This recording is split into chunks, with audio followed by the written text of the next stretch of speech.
Yeah, yeah. So, good morning. Welcome to the Powerful Moment Sunday School class. Glad you're, thank you. Glad you're here this morning, and happy Father's Day to the fathers that are here this morning. So, hope you've had a good start to the day for that. So, good with that. So, I had special pancakes for breakfast yesterday, so that was a good start to Father's Day weekend for me. So, all right. With that, also, I'm sure you're aware of what's going on in the Middle East with Israel and Iran. So, you probably hear on occasion, pray for the peace of Jerusalem.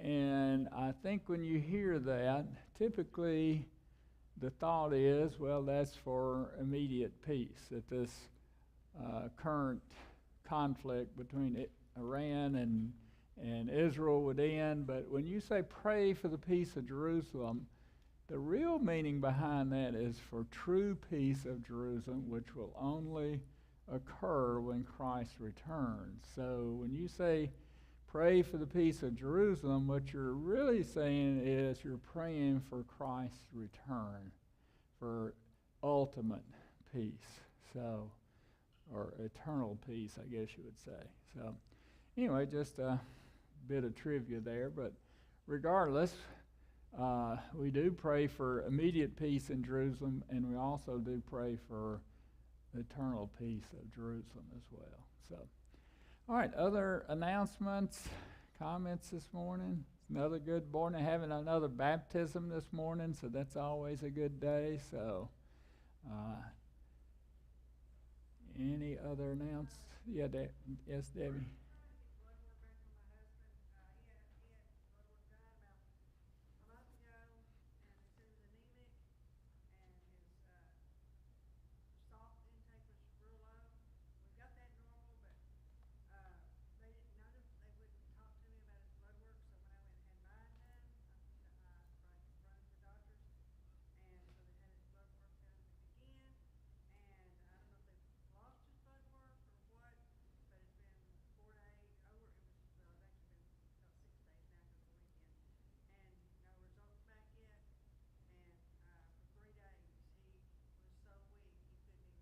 Oh my goodness.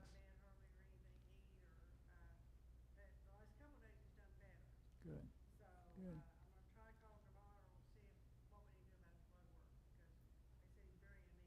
Mm-hmm.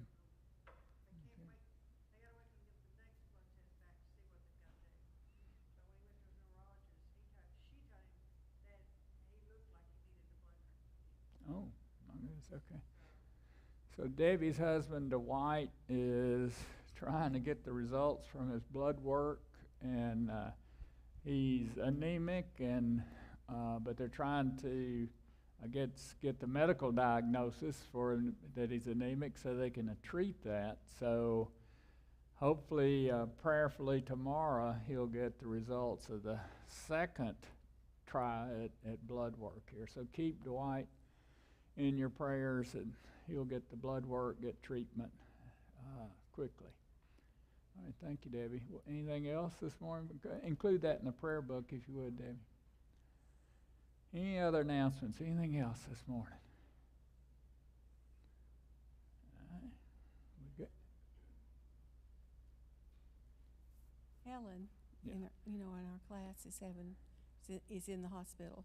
Yeah, Helen Wright, you probably got emails about her. She had a kidney stone removed, and evidently had a lot of infection around it from what Michael was saying before they removed it. So she's receiving some, I guess, intravenous antibiotics, and will be in there till he thinks maybe Tuesday she'll get to come home. But it was in a lot of pain. If you've ever had a kidney stone, you know they're no fun. And so pray for her that she'll get some rest. She said she hadn't really rested yet since the removal of the kidney stone. So pray for her to rest, recover, be relieved of the pain. Okay? Anything else this morning? All right. with that, then we'll get into our lesson. Who'd like to open us in prayer before we begin today?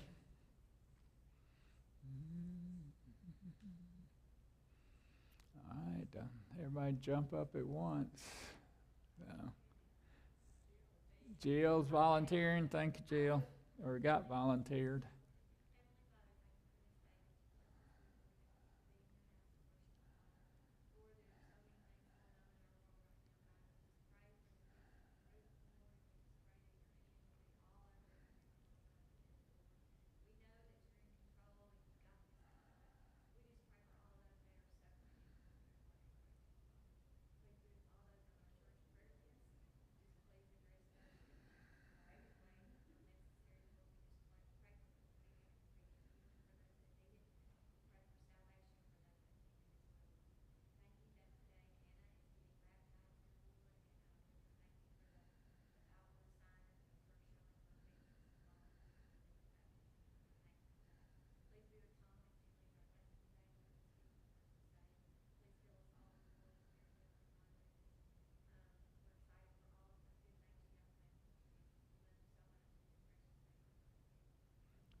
Thank you, Jill. All right. Jamie, I think there's folks that just came in back there for handouts. Thank you. All right. Well, welcome. Good morning. All right. Lesson title today is Sin, Let Me Count the Ways, or Cut and Run. So we'll get into that a little bit later, but to begin with, Martha, if you, and in Genesis chapter 34, so Martha, if you would read the first 6 verses of Genesis chapter 34. Now Dinah, the daughter of Leah, whom she had borne to Jacob, went out to visit the daughters of the land. And when Shechem, the son of Hamor, the Hivite, the prince of the land, saw her, he took her and lay with her and raped her. But he was deeply attracted to Dinah, the daughter of Jacob, and he loved the girl and spoke tenderly to her. So Shechem spoke to his father, saying, Get me this young woman as a wife.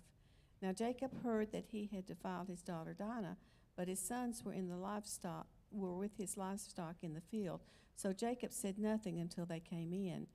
Then Hamor, the father of Shechem, went out to Jacob to speak with him.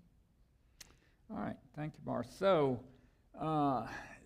this sordid tale of Genesis chapter 34, here in the, not really the middle of the account of Jacob, but kind of nearing the end of the account of the patriarch of Jacob, makes you wonder why this sordid tale would be included in this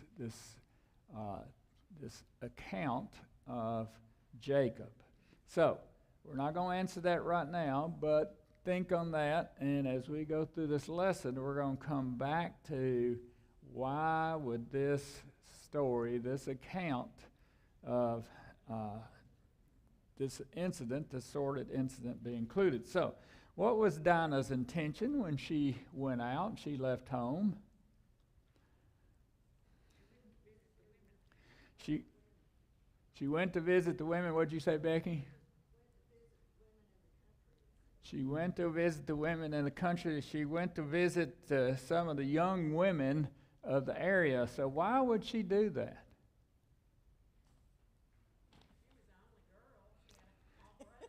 Yeah, she's the only girl that's recorded anyway, and she had 10 brothers at this time, so she could just be going out to seek company, seek some female companionship, you might say. So, of girls of her age, it's thought that Dinah at this time was a teenager, so she might have been going, as might be said, to hang out with some other teenage girls.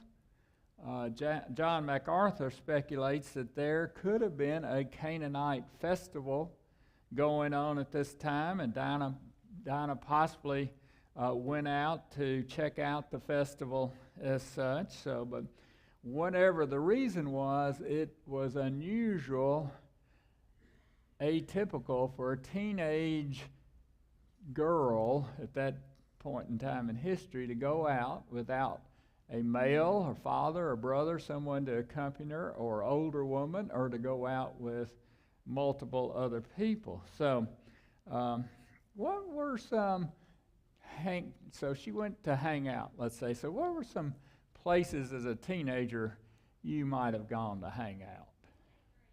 Where's that? The skating rink. Okay. The pool. Which pool? Cedar Forest pool. Horn Springs pool, I guess, right? Yeah. Somebody said something else. Lebanon Country Club, Coles Ferry Recreation Club. The lake, yeah, the lake. Tennessee Tech, you're hanging out at Tennessee Tech. Now, what were you doing there, Jeanette? Checking out the boys, yeah.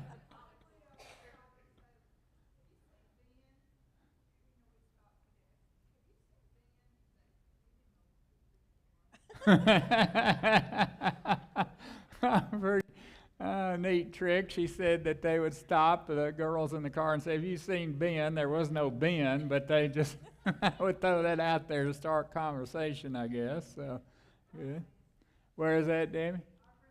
Opryland, yeah, when it existed. You know, as you think about it, a lot of these places don't exist anymore, do they? That's kind of sad, isn't it? So, when I was a teenager, high school age, would hang out a lot of time at Bob Clower's Pool Hall. I don't remember what the name of that was, but we would have football practice early in the morning and then late in the afternoon. So in between, a lot of us would go to Bob Clower's Pool Hall. It was air conditioned, and so we would hang out there some. And then Johnson's Dairy. Do you remember anybody here's been here all their lives? Remember Johnson's Dairy? It's kind of where Walgreens is now, Burger King right there. So that was kind of a hangout. So anyway, so here Dinah, we get into all that because Dinah just kind of went out maybe innocently. She wanted some female companionship to hang out there in the local area. So let's back up for just a minute, though, and say, why was Dinah in Shechem to begin with, to even go out and to hang out for whatever reason? Why was she there? Because Jamie says her father Jacob failed to be obedient to the Lord. He failed. He was instructed to go to Bethel. God instructed him to do that, but he failed to do that. He stopped short. So we had talked about when Jacob arrived in Shechem that he offered a sacrifice, so that was a good witness to the people in the area, which is a good thing, but he had failed to be obedient to God because he wasn't supposed to be in Shechem to begin with. So he was to return to Bethel. Do you remember what Bethel what it means? House of God. So both literally and figuratively, Jacob failed to return to the house of God. So we also said last week that obedience trumps sacrifice. Obedience trumps sacrifice. So even though Jacob had set up an altar, had a sacrifice, he was not obedient. So obedience trumps sacrifice. So as we can see here, Jacob settling in Shechem, not God's plan, and now it's going to lead to evil and dire consequences for him as well as his loved ones. So being outside of God's will and plan leads to negative consequences in Jacob's life as well as in our lives, and possibly our family and other associates' lives. So, who were the young women of the area that Dinah went out to see? We don't know any specific individuals' names. They were idol worshipers. They were idol worshipers. Shechem was inhabited by Hivites, Hivites. So more than likely, these were Hivite young girls, as such, that she went out to hang out with. And later, we'll learn that Joshua was commanded by God to remove the Hivites from the promised land. So she went out to hang out with some Hivite girls. And was there anything wrong with Dinah's intentions to go out and hang out with some girlfriends?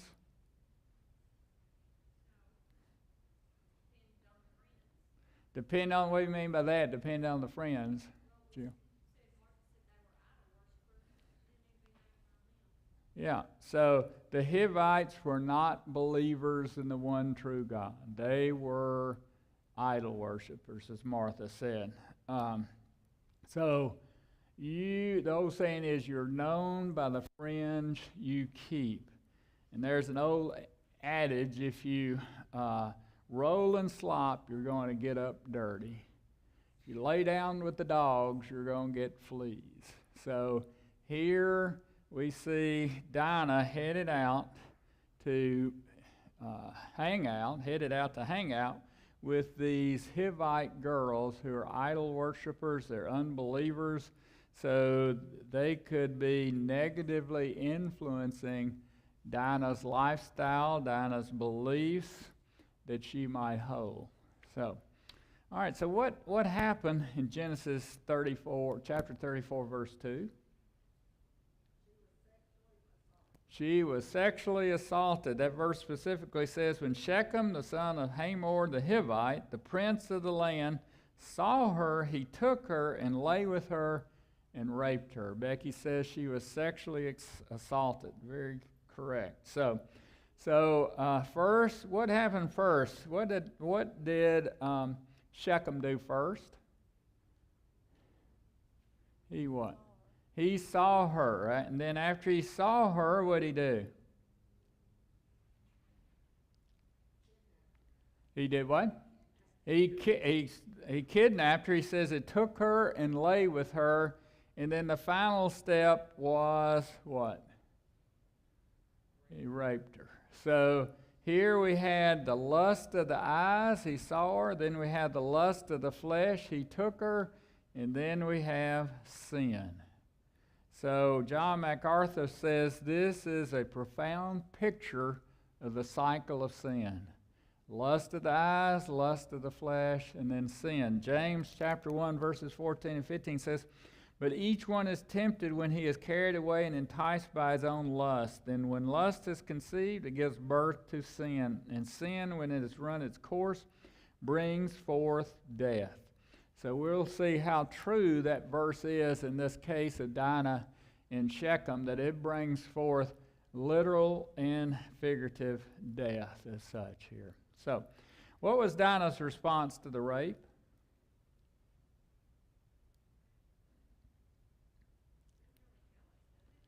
Doesn't say. There's no response recorded that Dinah made to the rape. Dinah is silent. Yes, Becky. You think she told her brothers? Yes, ma'am. I agree. She told her father, her brothers. She told somebody they knew. You think she told her father and the brothers? Everybody. Okay, well, we'll get to that in just a second.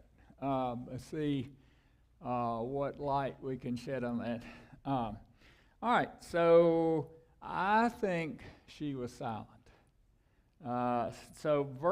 Genesis 34:3 describes the emotional state of Shechem. What's it say about Shechem, the person here? What's he say? What's his emotional? He was deeply attracted to Dinah, loved her, and spoke tenderly to her. So Shechem was deeply attracted to Dinah. Says he loved her. I think he lusted her. I'm not sure he loved her. He lusted. We'll see, get into that in a second. And then he spoke sweet nothings into her ear. Right? Yeah.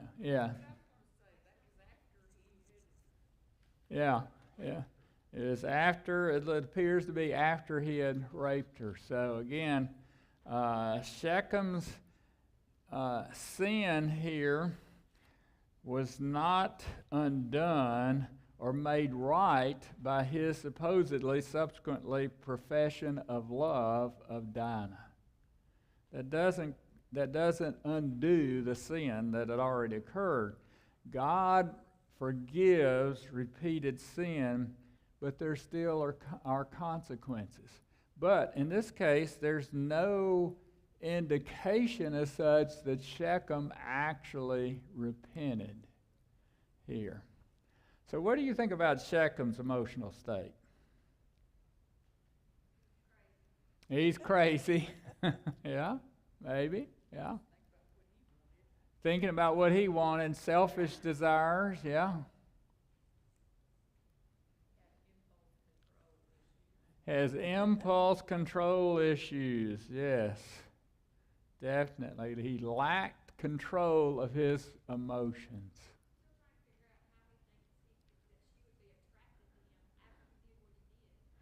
Well, we'll get into that. Jill says, how does he think she would be attracted to him after he did what he did? And we're going to get into that a little bit here shortly. Good question, good comment. So, again, I still question if Shechem really loved, quote, loved Dinah, or he lusted for Dinah. So we'll see. So did Shechem's emotional state mitigate the rape of Dinah? No.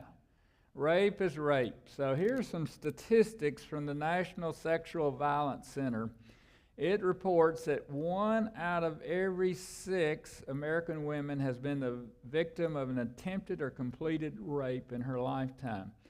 And it goes on to say 14.8% are completed, 2.8% are attempted. It says about 3% of American men, or 1 in 33, have experienced an attempted or completed rape in their lifetime.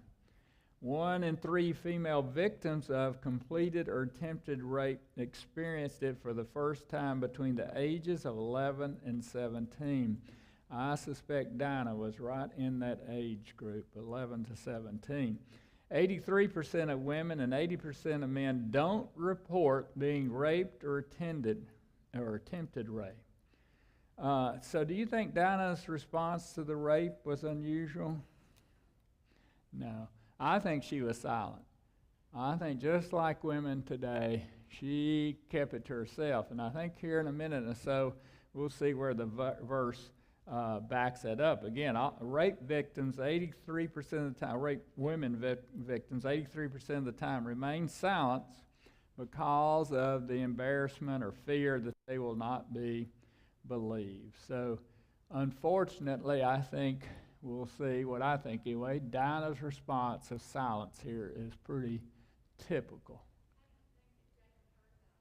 We're going to answer that question here in just a second, Jill. You're always a step ahead of me, aren't you? So how did Shechem attempt to resolve the situation? Well, let me back up. How did Shechem's attempt to resolve the situation with Dinah? He was going to marry her. He thinks he's going to marry her.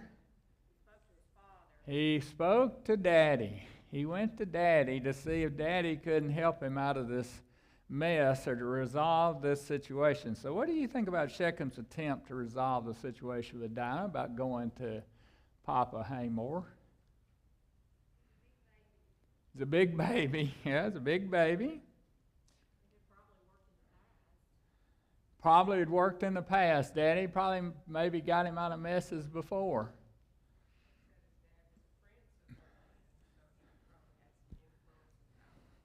He says, Nancy says he was a prince of the land, so he probably had some influence and power, and we'll see certainly that's the case as we get further into this sordid tale. Look at Shechem's specific wording that's recorded of his request. What did he say? Do you think anything is unusual about his request? What? Sounded like a command to his daddy. used to getting what he wants.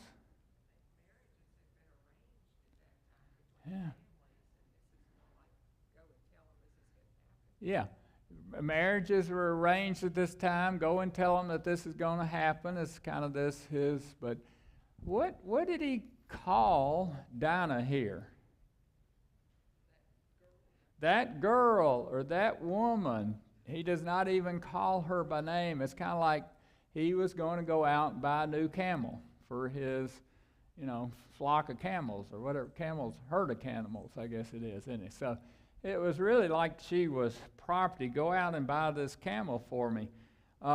So secondly, again, he didn't refer to Dinah by name. It's young woman or that girl or whatever. It was no intimate comment about her. It's like she is property, which at that point in time, in that culture, that's kind of what women were, as property as such. So Shechem's comment here to me comes across as being based upon, again, lust rather than love. It sounds like a situation, somebody said it before, of a spoiled child as such who looked to daddy to bail them out of the mess they've gotten into.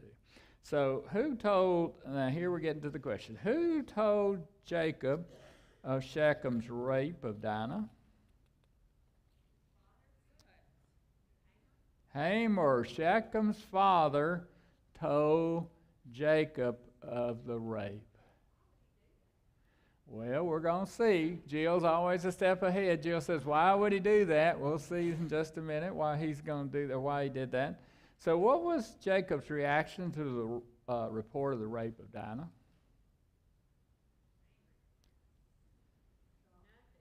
Nothing. Yeah, it says Jacob said nothing. Jacob was silent. What do you think about Jacob's reaction to news about Dinah's rape? Unusual. Unusual, why? Jill's father would hunt him down and killed him, and we'll see that's kind of what happens here. That's similar to what happens. Well, do you think this is unusual for Jacob not to have a comment here?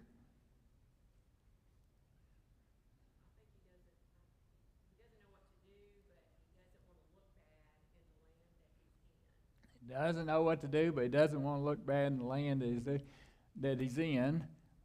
Jamie said, that's, I think, a lot of truth to that. Maybe he considered it because maybe that would take care of the whole problem. Maybe he considered what? The marriage. He maybe considered the marriage because that would resolve the problem. He might have wished later on he'd gone to bat for sure. To Bethel. Yeah. To Bethel. Oh, yeah. He might have certainly wished he'd gone on and followed God's direction in his life and gone to Bethel. Yeah. Do you think, though, Jacob's reaction is atypical of Jacob? Is this an unusual reaction for Jacob? Had Jacob ever been a leader in his family? No. Remember, Rebekah kind of directed him when he was young, sent him off to her brother Laban. Laban then directed him at that point. And from that point forward, so Jacob never really appeared to be a leader through his life. So we see now how this lack of leadership and what happens as this plays out as we move through this disgusting account, because again, Jacob shows no leadership here, and we'll see who he puts this situation, in whose hands he puts this situation. Now, some Bible commentators, I don't agree with them, but they characterize Jacob's silence here as being wise in that he waited upon his sons to return from the field to consult with them. Maybe, but I think it just continues his nature of lack of leadership in his life. So why would Dinah then not have told Jacob of the rape? Embarrassment. She could have been embarrassed. Or she was doing something she wasn't supposed to do. She was doing something she wasn't supposed to do. She wasn't supposed to be out there hanging out with those Hivite girls. But there's really one other important reason here. She may have wanted to be with Shechem. Yeah, they wouldn't have called it rape if that was the case. She could have been afraid. Where was Dinah at this time? She was still what? She was still in the city. Doing what?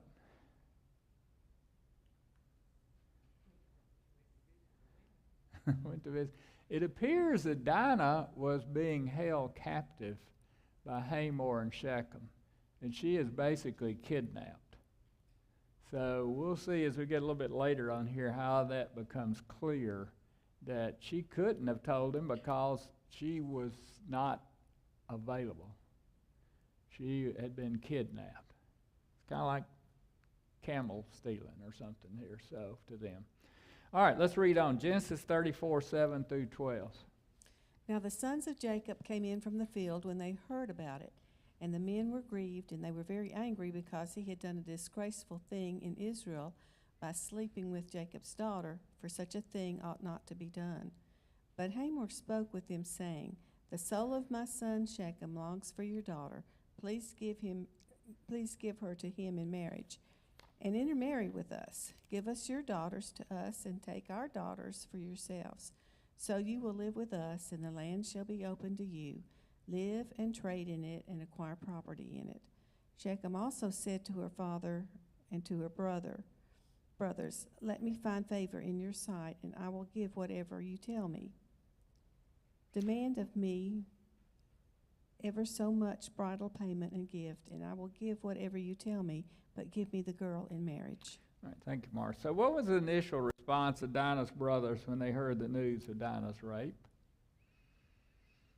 So Hamor comes and tells Jacob kind of what happened. I'm sure he sugarcoated it to some extent, but he comes and tells her, and then evidently Jacob sends news out to his sons as to what happened, and what did they do? They were grieved and very angry, shocked and furious, but they were out in the field and they dropped everything and they came in from the field. So they immediately respond to the situation. So in Genesis 34, 8 through 10, who stepped in to try to make a deal, and what were the proposed terms of that deal? His father, Daddy Hamor, stepped in to try to negotiate a deal, and what were the terms? Trade the daughters back. Have first the one specific daughter, though. What did he propose? Dinah to marry Shechem, and then, as Jill said, Jacob's sons were to intermarry with the Hivites, and then what was the third part of it? What about the land? So they were proposing they engage in commerce between Jacob's family and the Hivites, and they would be dwelling in the land of the Hivites. They'd be trading. They'd be acquiring possessions. Hamor was negotiating not only with Jacob, but also here with Jacob's sons, we see. So again, as Nancy said earlier, this was kind of custom, this custom of in effect, or prearranged marriages we see carried on even into European nations, centuries beyond this, where marriages were arranged between different leaders of different countries in order to promote commerce, to promote peace between the countries, and so forth. So this custom carries on for quite a while. So what do you think about the deal Hamor was offering?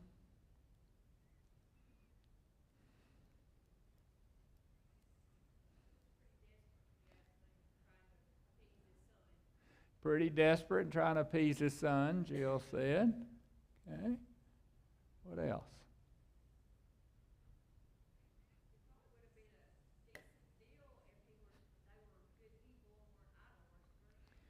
Yeah. So Jill says it'd probably been a pretty good deal if they weren't evil people and idol worshippers, but they were Hivites, they were Canaanites. What do you recall? What did when Isaac got ready to marry? What did Abraham do? What did he tell him?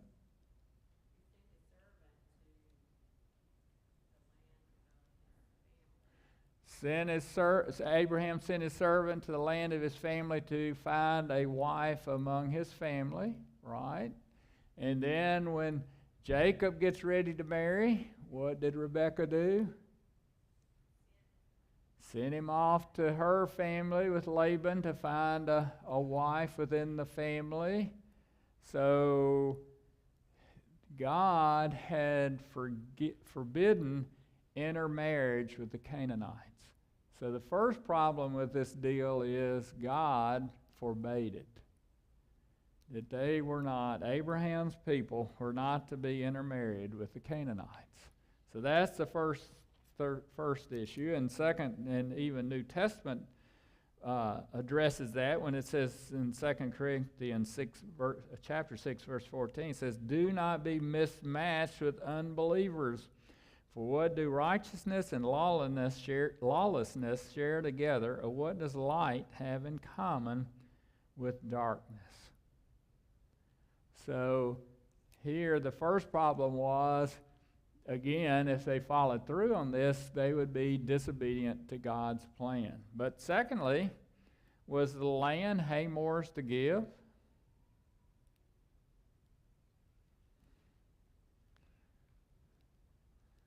Whose land was Canaan to be?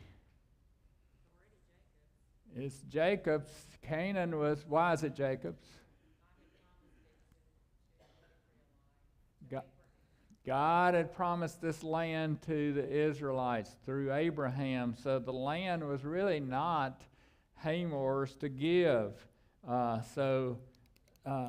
Hebrews chapter 11, verses 9 and 10 says, "By faith Abraham, he lived as a stranger in the land of promise, as in a foreign land, living in tents with Isaac and Jacob, fellow heirs of the same promise, for he was looking for the city which had foundations, whose architect and builder is God." So it was not God's will for Jacob to settle down. He was to live in tents. His city was to be the eternal city as such. So here, this was not God's direction in Jacob's life. So this deal offered by Hamor was really not in accordance with God's will for Jacob's life. So not a good deal. So what do we not hear from Hamor? He offers this deal, but it's one thing well, maybe more than one thing, but at least one significant thing we don't hear from him. An apology. We do not hear Daddy Hamor apologizing or admitting Shechem's sin. He moves to try to make this deal. In Genesis 34, verses 11 and 12, who in those verses then takes over the negotiation? Shechem jumps in. He takes over the negotiation from Hamor at that point. So what do you think about Shechem's part in negotiation?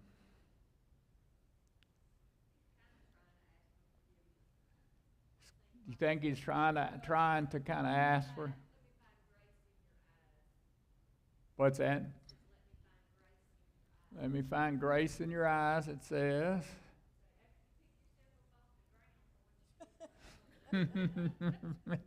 Pick yourself up off the ground.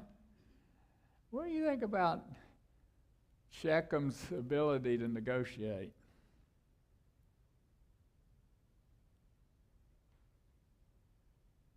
What's he offering?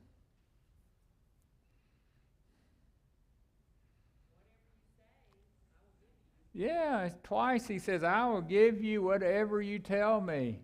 So he's not a very good negotiator to begin with. So If you were a good negotiator, in his case, you'd start low and work high, or if you'd start high and give yourself the opportunity to work down lower. But Shechem just says, whatever you say, I'm going to give you whatever. Yeah, he still didn't call her by name, so we still don't see any intimacy there. And we talked about this before, the first rule of negotiation is being willing to walk away. So do you see from this that Shechem had any willingness to walk away from this attempted arranged marriage as such? No, I don't think. I think he is head over heels in lust for Dinah. He's not willing to walk away at all at this point. So what do you think about Shechem here? Somebody said something about Shechem a minute ago. Who? Jill said, I think, something. He's desperate, begging. Yeah, never did call her by name, so it was very impersonal. Could be anybody. You don't like him? To be honest. Why is that, Jill? Why do you not like old Shechem?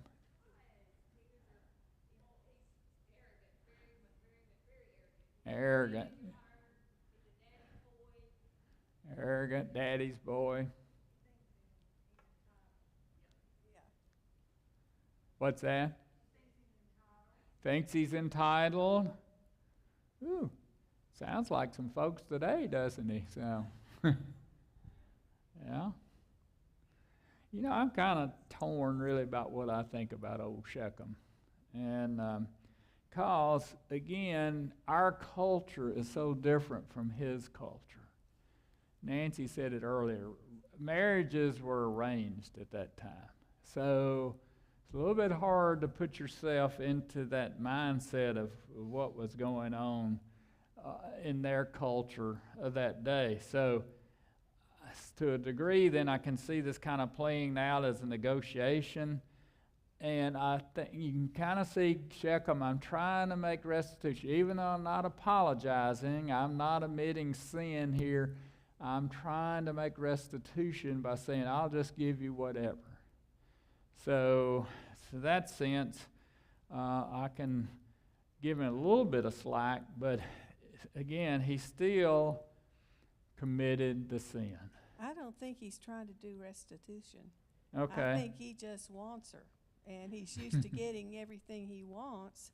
So, you know, I don't think he's sorry about a bit of it. Yeah. Oh.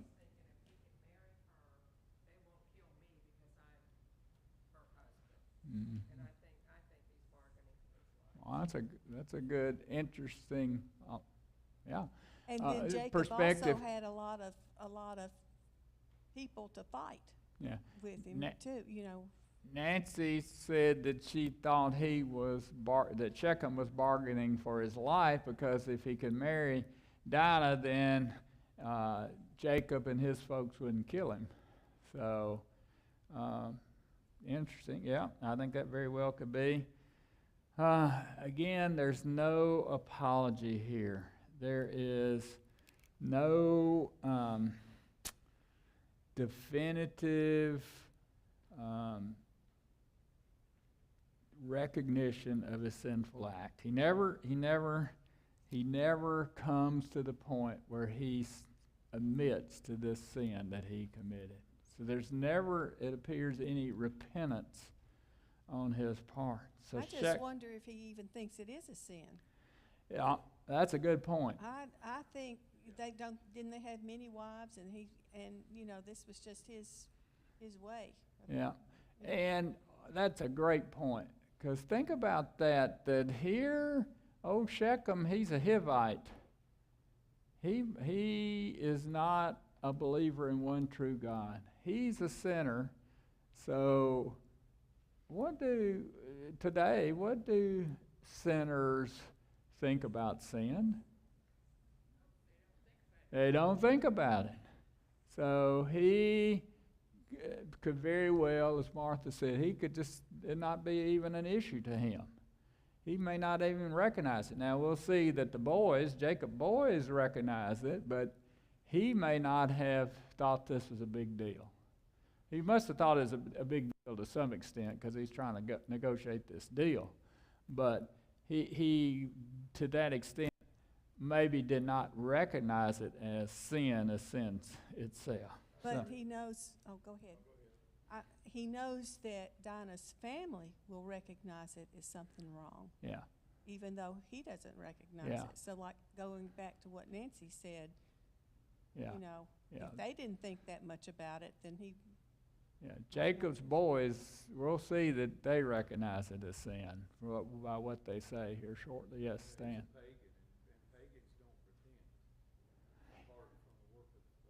Yeah. Yeah.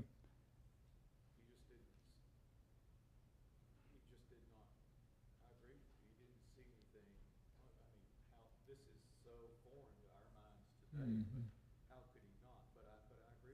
Yeah. Yeah. Stan said he was a pagan, and as a pagan, he didn't recognize this as sin, and he just lived from that perspective. And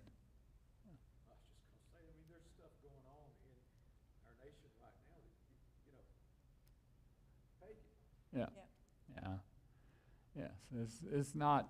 Stan is saying there's things occurring in our nation right now that is sinful, and those who are sinning don't recognize it.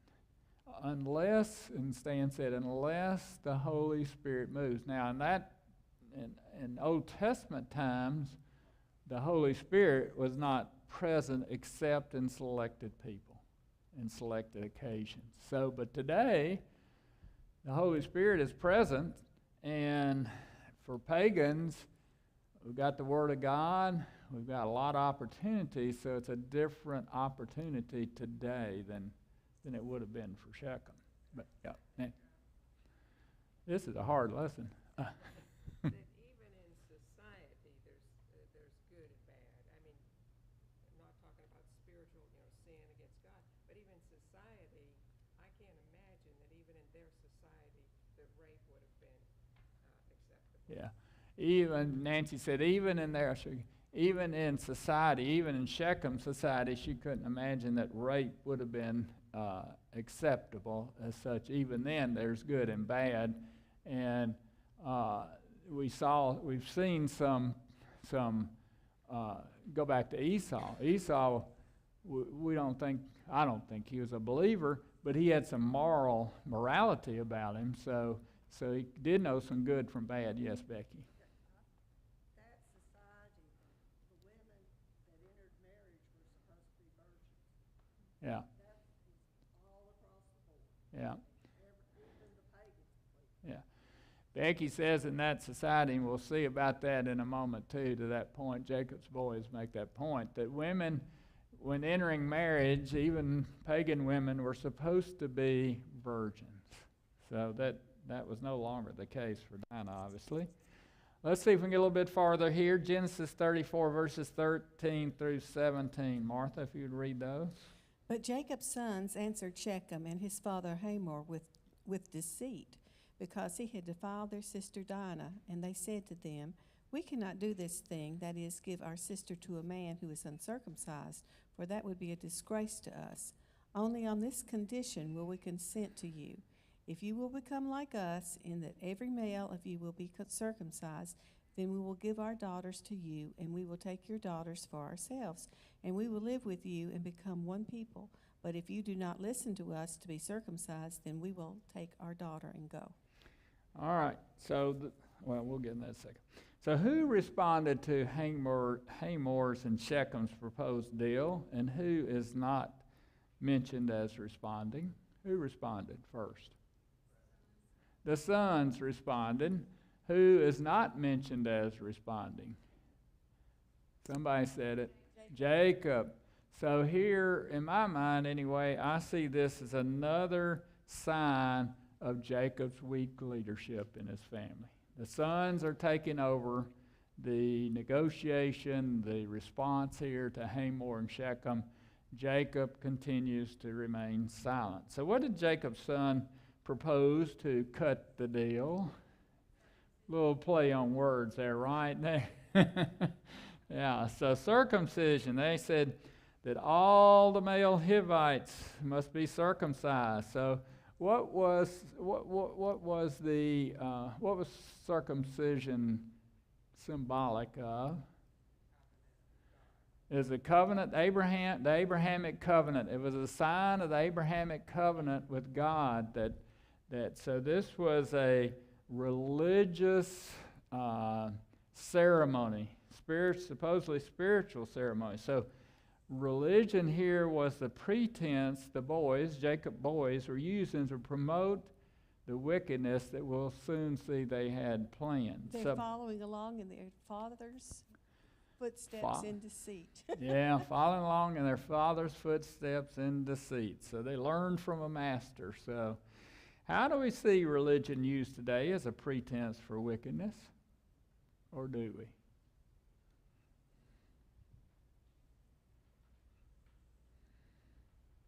Do we see religion used today as a pretense for wickedness?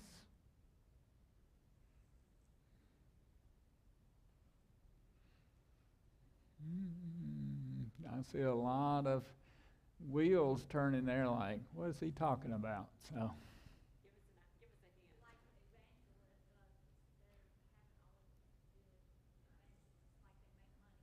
Oh, yeah, they make money. So, send me $10 and I'll send you a splinter from the cross of Jesus. So, it had to be a gigantic cross for all those splinters to be there. But, yeah, that's one way. It's a way that some evangelists, preachers, whatever, charlatans use to make money.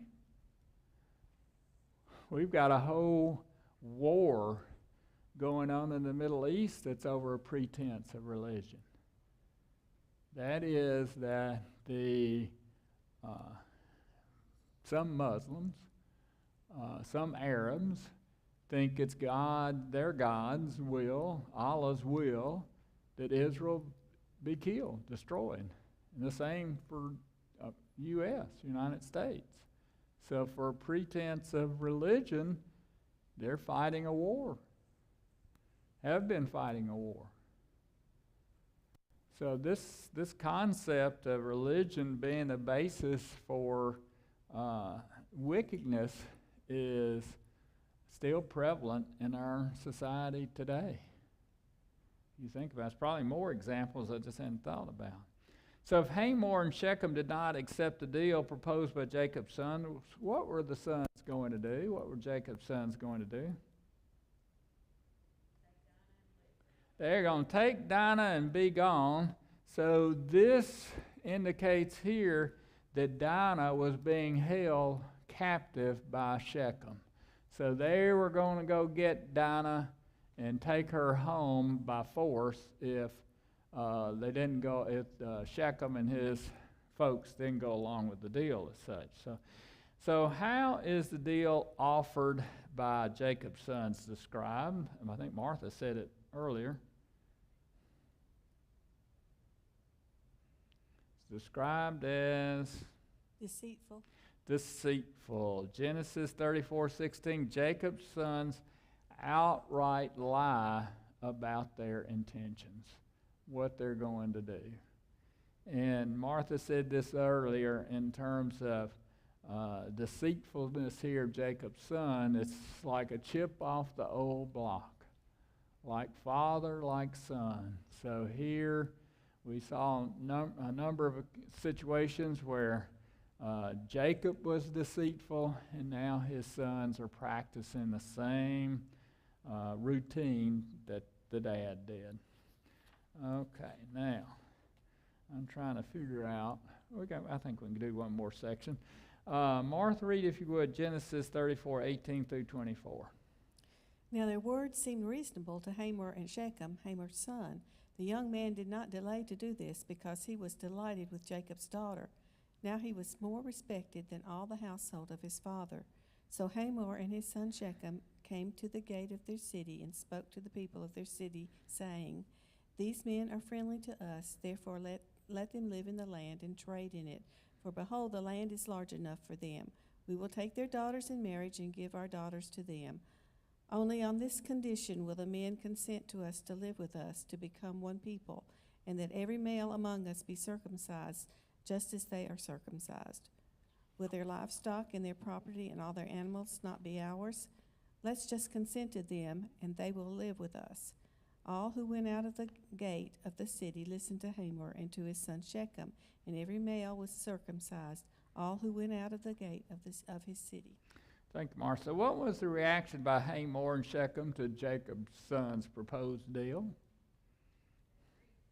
They agreed to it. They thought this is a pretty good deal, so they were pleased with the deal, and so let's get it done. So what did Shechem do in Genesis 34:19? What did he do?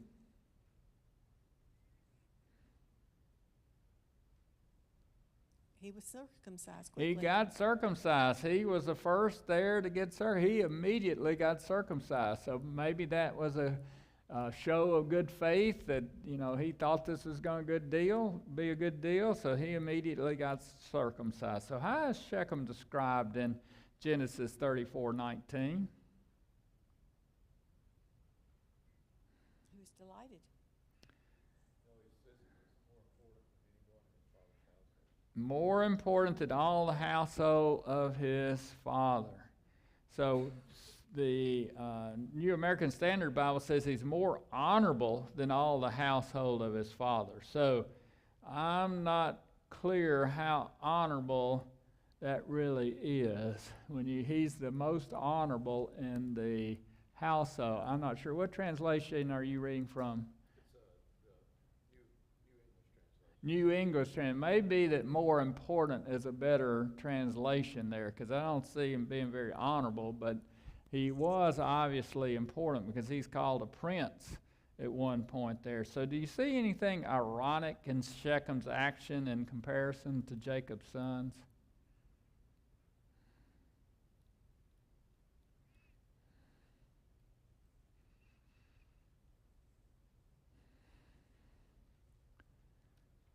What did he do? What did Shechem do? We just said. He was circumcised. Yeah, Stan. The religious rite.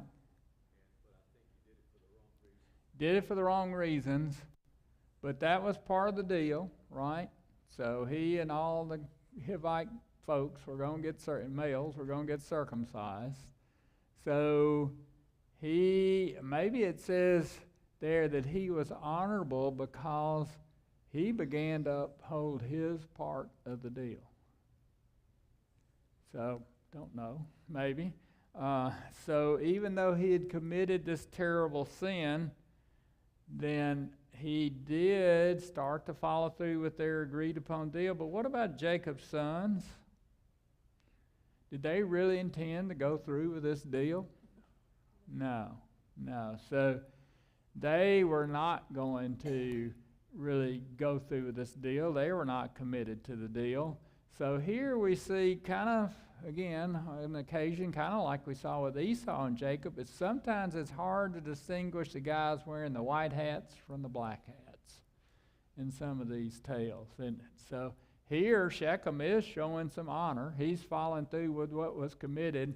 Jacob's sons are being deceptive here. All right, so in Genesis 34, last question, 34:21, it says, these men, Jacob and his sons, are friendly to us. What do you think about this statement?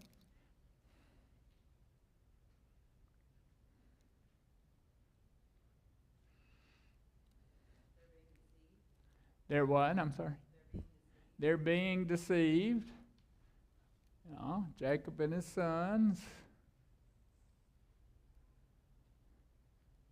Jacob, it says there that Jacob and his sons, these men, that's Jacob and his sons, are friendly to us. This is Shechem and telling all the Hivite guys there, hey, these guys are friendly to us. Jacob's boys are friendly to us. What do you think about that? Do you think somebody said, do you think they're delusional? I'm not sure I heard it, but I don't know who said it. Susie, was that you? So they're delusional, maybe. Yeah. What's it say about the boys? Think on that one. We'll come back to that one next week. That's where we'll stop. What does that statement say about Jacob's sons, the boys? Okay. All right, next week we'll finish this lesson and we're going to get to why is this even included in the Bible? It's a very important reason this story, this account of Dinah is included in the Bible, and we're going to get to that next week. So, all right, well, thank y'all for being here this week. Y'all have a blessed week, and